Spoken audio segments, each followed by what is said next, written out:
November the 21st, 2022. Guys, a quick look at the world map. I've got a reason for going here. Just for instance, let's take a look at Russia here in this orange and look at how large it is. It goes all the way off to the right through the Bering Sea, comes back in, and is on the other side of the Aleutian Islands here. Now, look at the size of China and India. They're very high populated countries, but the size matters here because of natural resources. For military, for industrial, for growing, for minerals, whatever it is, they have it, okay? Then you look at the size of Ukraine, which is about cut in half now down that Dnieper River, and then look at the sizes of Poland and Germany and France and the UK, and they keep poking the bear. Now, it's a suicidal attempt. Again, everyone has nuclear war tips, just about, that we're talking about here: NATO, Russia, China.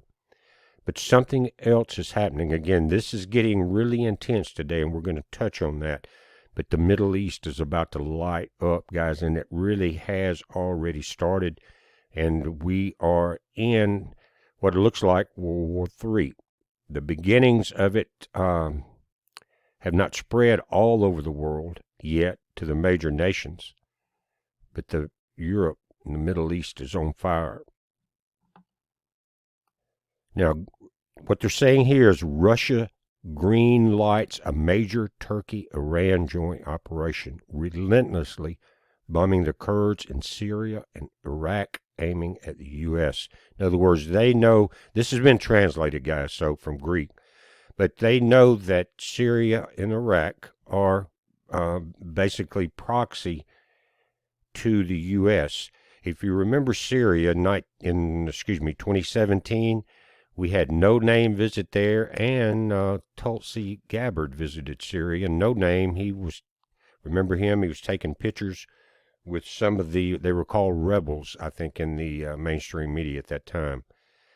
Anyway, so McCain is probably jumping for joy just because of the bloodshed that he helped create.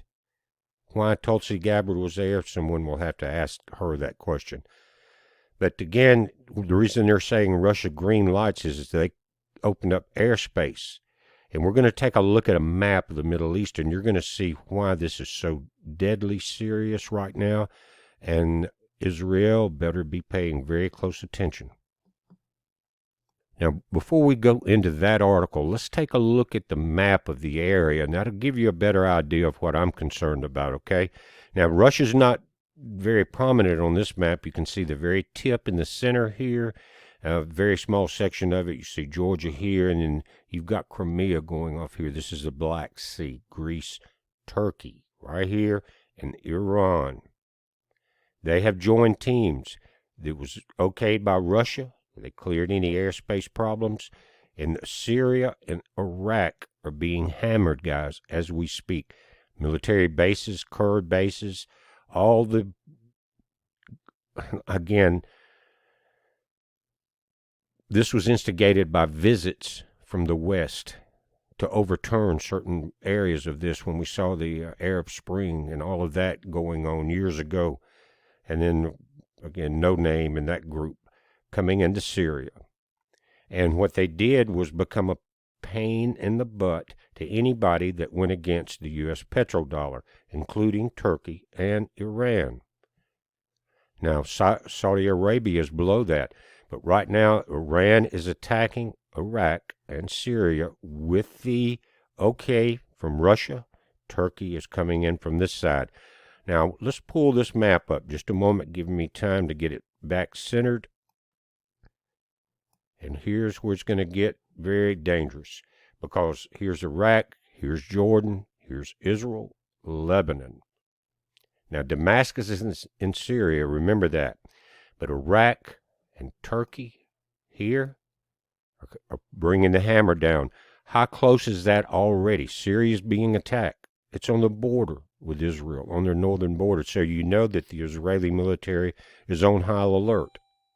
This could spill over very quickly. Once that happens, there will be certain factions around the world that will be calling for full world war, because of their ties to Israel. Now, this is important. It says the first joint operation between Turkey and Iran against the Kurds in northern Syria and northern Iraq is causing a geopolitical earthquake in the Middle East. It's going to be felt all the way around the world. An operation which is clearly directed against the Americans. Why? Well, who did I mention? No Name and Tulsi Gabbard in Syria 2017, one of the last times, and Tulsi got busted, got caught going over there, and she had to pay her own fare to get out of trouble. You think all these people are so innocent, guys? I don't think I think every one of them up there are in on the take. And then No Name claimed he was on a U.S. mission, and he didn't have to pay anything. He's in that upper bracket of where you can buy the extra carbon credits when everyone else is freezing. He said Russia very cleverly gave the green light to Erdogan by opening Syrian airspace, while at the same time Iran began bombing targets in Iraqi Kurdistan. Guys, and do you know who is behind all of this? The people that I've just mentioned. Behind all of this. And so what we're dealing with, and you saw how big Russia was on that first map, is they are against the united deep state, if you want to say it like that, of NATO, the U.S., Canada. And they are the only ones that could fight them.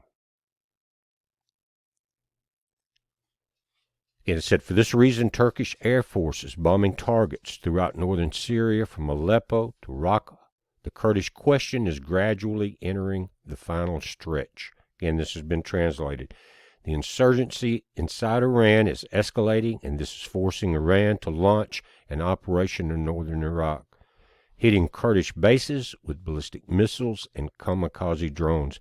Guys, below this, I'll link to this article. There are many videos of what I'm talking about.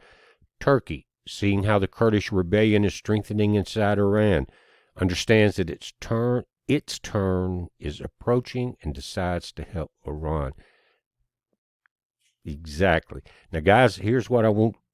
I know some of you are going to do it anyway, but the Bible verses, especially Old Testament, talking about this battle and these wars, I'd love for you to put some links in there and hear what you think about it. It will be a very good discussion to open up with the thousands of people that are going to read it. So this is a good time to everybody come together and throw some of this information that's pointing at all of this together, and a lot of people will be able to wrap their heads around it and prepare accordingly. It says, if the Americans lose the Kurds, No Name's bunch, thanks to their political idiocy, then things will be difficult in Syria, Iraq.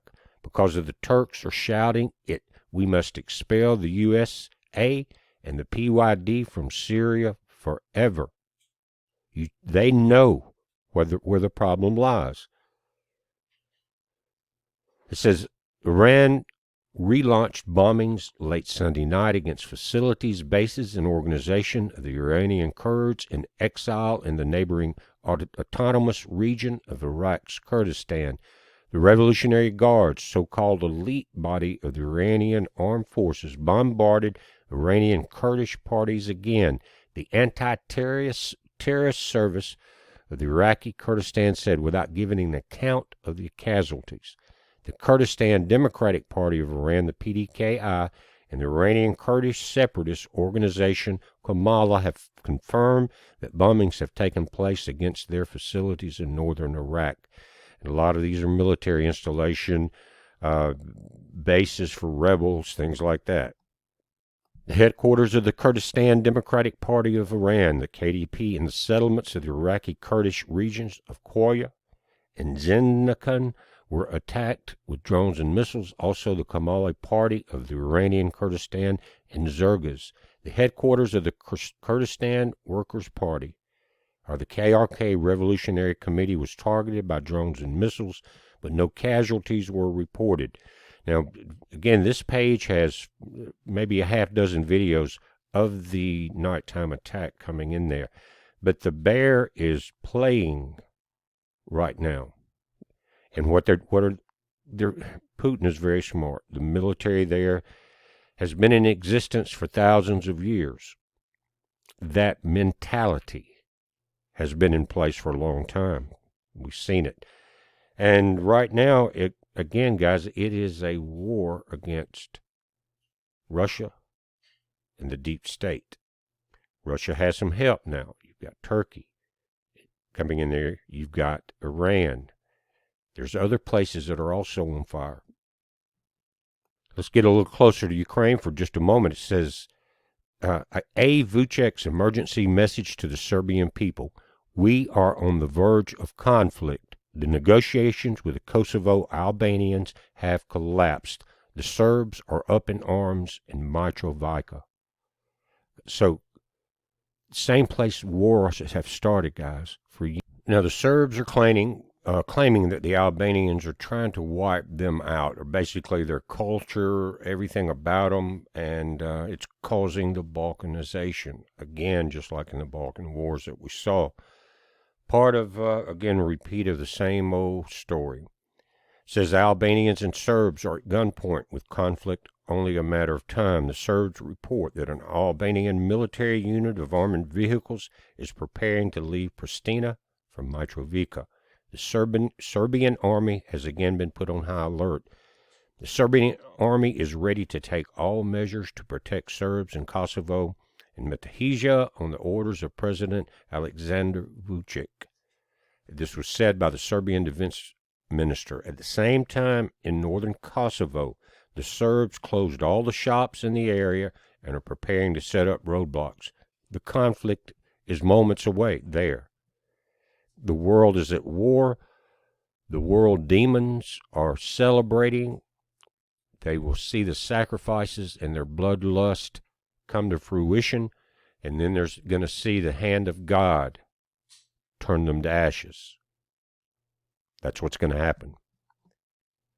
And Vucic, the president there, said, "We have received the latest information. The situation is on the verge of conflict. The situation in Kosovo is difficult. We are on the verge of conflict." The prime minister of Kosovo did not accept any proposal. He asked for the impossible. We have sleepless nights ahead of us. Pristina has sent special forces to North Kosovo. I know the Kosovo Serbs will tell me they can't take it anymore, but everyone's life is more important to us than anything else. I once again ask the West, the West, to try to use its influence to help keep the peace together. They know who can influence it one way or the other. Right now, there will be no influence from the West to stop it at all. They are prepared to do what they do, and that it's the same thing all cowards do. Push the young groups into annihilation while they escape into their bunkers. Called cowardice. Now, two important updates. I'm not going to go through these, guys, but you're going to be linked to all of this. It says Turkey Operation Fork Sword has begun in northern Iraq and Syria. Fierce airstrikes with 70 aircraft and 20 UAVs. Turkey Minister of Defense announced the start of Fork Sword, an air operation in northern Iraq and Syria. That's what they've also said, is that both Turkey and Iran said they will back this air campaign up with ground troops. Next article, war preparations across Germany, converting underground facilities into shelters, collecting waters, tin, candles. The third public warning in a road to German citizens was addressed by the authorities of the country. Civil protection sounded the alarm. Guys, we are in major conflict. Now, I don't know what's going to take. You know, the U.S. has been very blessed in a lot of ways when it comes to world war, as far as not the troops that have lost their lives and been crippled, but the sense that it hasn't occurred here. That could change very quickly because everyone's going to be tested Every one of God's children are going to see a lot coming down. Again, this is the tribulation of man, not the wrath of God. But the link will be below. Also, the link below at the top will be, and I'm not going to force you guys into watching an extra video behind all of these videos, but we are getting there on the money that we need to secure the dog food, the medicine, all the things like that, transportation, and now we're getting ready to start on the shelter. So don't forget about it. In the links below, go to the PayPal link there. It's called Christie's Critters and Rescue. You'll see the Facebook link there, the PayPal link. Guys, help us. You already know the story. I don't have to drag it out for 5 minutes. We want to get a shelter built. We're going to be looking at the materials that we have and what they have. Everybody has a few extra things in the barn. And then look at what it's going to cost to get us the slab. And we're going to need some help doing that. So we appreciate it, guys. It's already getting cold here. I said we don't see winter in the video last night until January, but we've been in the upper 20s for a few nights, and we got to get these dogs some shelter. So please come in there and help us any way you can. Guys, a buck, just a buck, $2, whatever you can do. We got to get some shelter built. We're watching it. You watch it. It's a heads up. Be safe.